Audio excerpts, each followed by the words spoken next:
Lord, give light to our hearts. Gathering our prayers into one, let us pray the Lord's Prayer. Our Father, who art in heaven, hallowed be thy name. Thy kingdom come, thy will be done on earth as it is in heaven. Give us this day our daily bread, and forgive us our trespasses, As we forgive those who trespass against us. And lead us not into temptation, but deliver us from evil. Amen. Let us pray.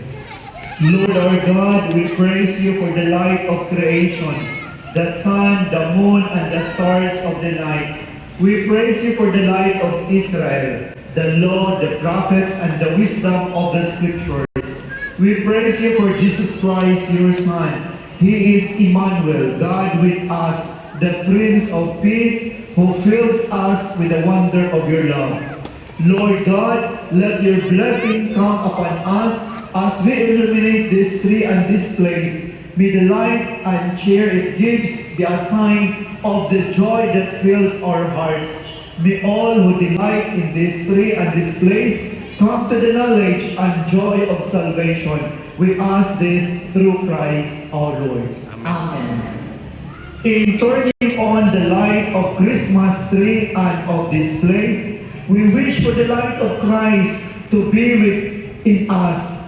Let there be light in the soul, in the heart. Let be there forgiveness to others. Let there be no hostilities or darkness. Let there be beautiful light of Jesus. May there be light in our hearts, in our families, in our cities. And now, with this prayer, let there be light.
The Lord be with you. And with your spirit. May the God of glory fill our hearts with peace and joy now and forever. Amen. And may Almighty God bless you, the Father and the Son and the Holy Spirit.